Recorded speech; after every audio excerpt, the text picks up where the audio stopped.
Welcome back to Our Community. Susie Thomas visiting with Judy Russell from the Junior League of Stark County, celebrating their 80th anniversary this year. Let's talk about, first of all, you're having an anniversary and you're actually having a party. So when and where and who's invited? We are having a sustainer luncheon for members and guests. It will be June 7th at Brookside, and we are honoring the members of the Junior League who have been members for 50 years or more. Wow. One member has been a member for 75 years. Oh, my goodness. So she will be recognized for her dedication to the Junior League. Yes. Oh, that's cool. Back when we were young and joined the Junior League, you weren't allowed to go sustaining until you became 40. Right.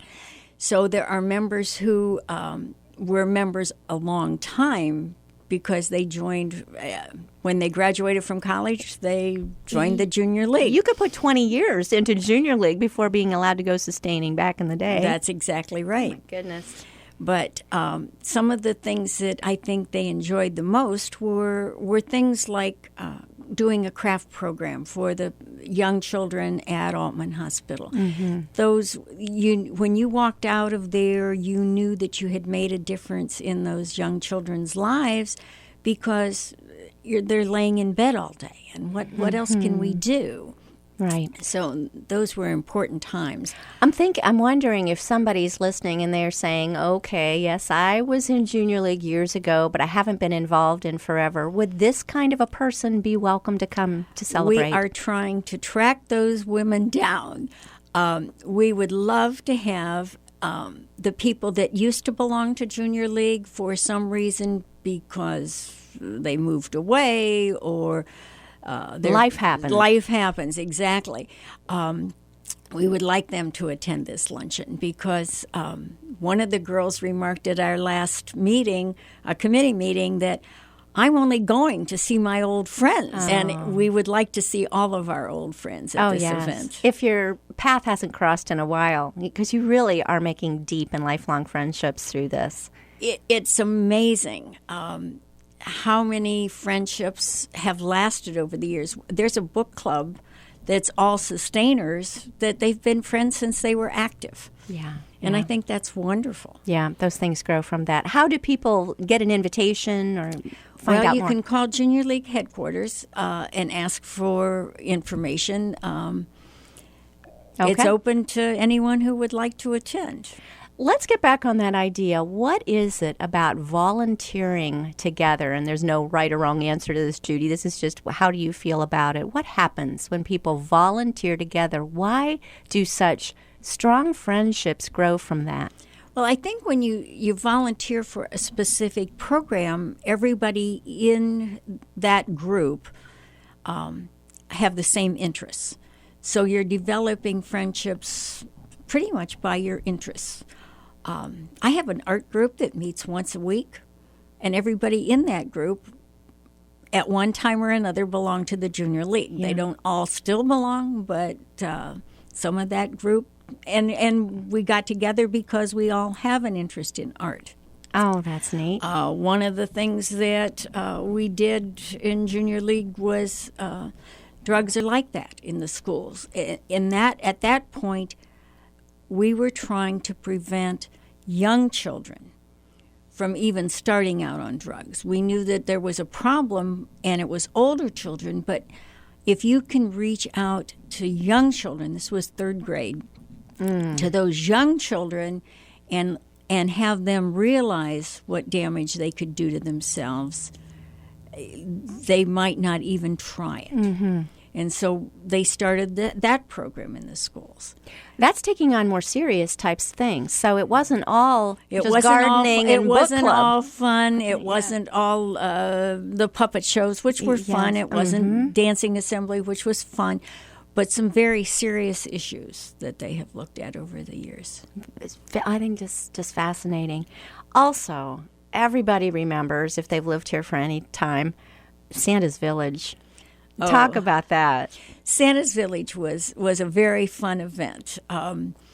They started out the first year, it was 1980, and they made $12,500.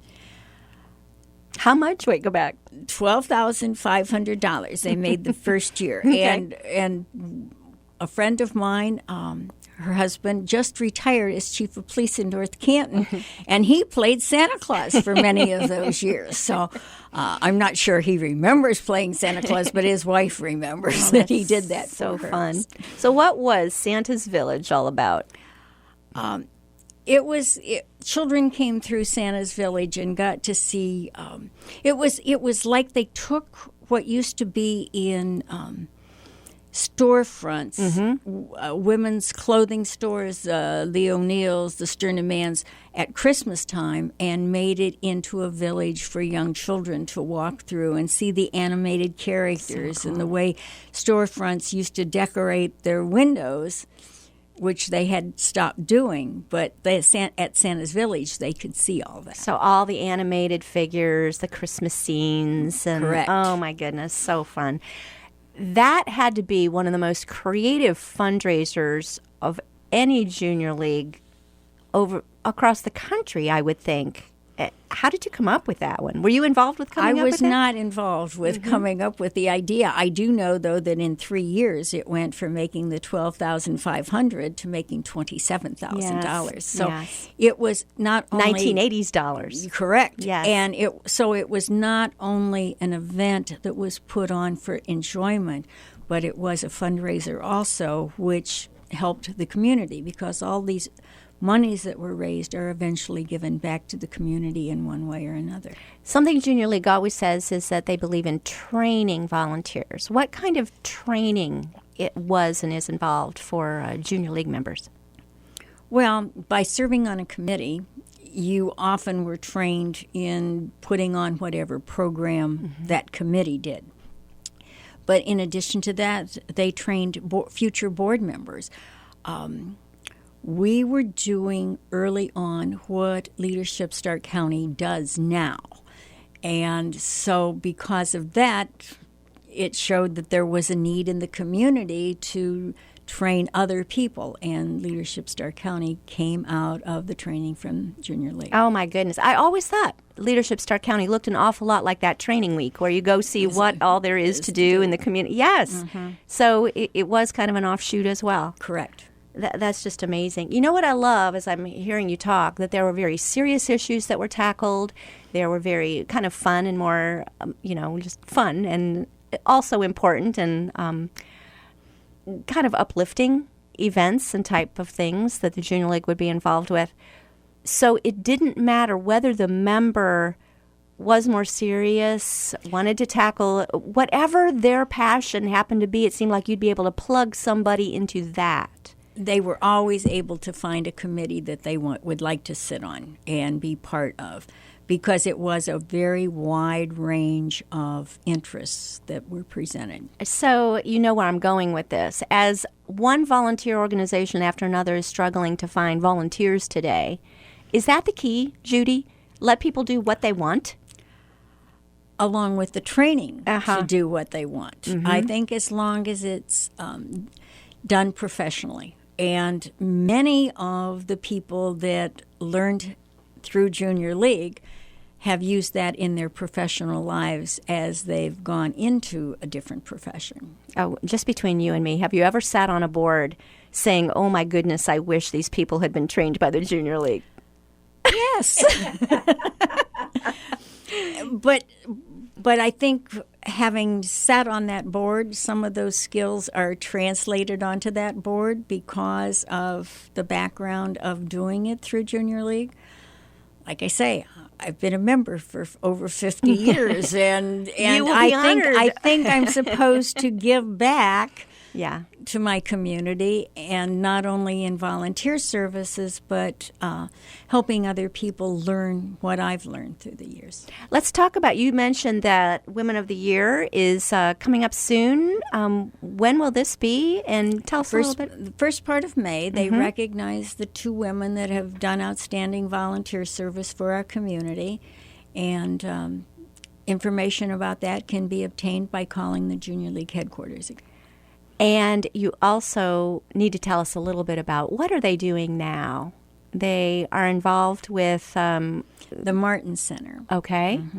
The Martin Center, and we are familiar with them in our community. They've been here, and if I remember right, the Junior League was providing an industrial kitchen, a commercial kitchen, for them to be able to cook for the families in the southeast side of town. And I know that they do a dinner, I believe, for that community. They are. I think the actives are serving them once a month, and then the sustainers are serving once a month. And that seems to be more just the people's passion, because I think when you start volunteering with something, you do find some things that you say, well, I'm going to continue along this road. I know Junior League's probably going to pick up a new project and move on, but I'm going to park here for a while. Well, and I think, too, many of the people that they serve go to the different food banks within the community and do not know how to use what they receive at those food banks and don't know how to prepare the things that they're given. And that also is an experience that they need to be able to have at a facility like that, where they learn skills in preparing foods. That's so good and nutritious. That are not real expensive. It's outstanding. 50 years, have to ask you in our closing moments here, highlights of your own experience in Junior League. What's meant the most to you? Well, my background is history, so I've enjoyed going through the history of the Junior League. Had a major in history, a minor in art, so the craft kinds of things I was drawn to in Junior League. I think the training part is probably the outstanding thing that you get, because you're trained in committee work, in selecting committees, giving committees specific jobs to do. Knowing more about your community is a wonderful service, and contact people within the community when a need arises. You know who to make phone calls to. And what has surprised me is that with this committee, no one has told me no. And to me, that is a wonderful accomplishment when women feel so dedicated to an organization that they step up to the plate and say yes. And they're not just saying yes to me, they're saying yes to many things that are important to the Stark County area. That's what it's all about. Judy Russell from the Junior League of Stark County, celebrating 80 years. She's not, but the Junior League is. Thank you so much for all you have done for our community. Thank you.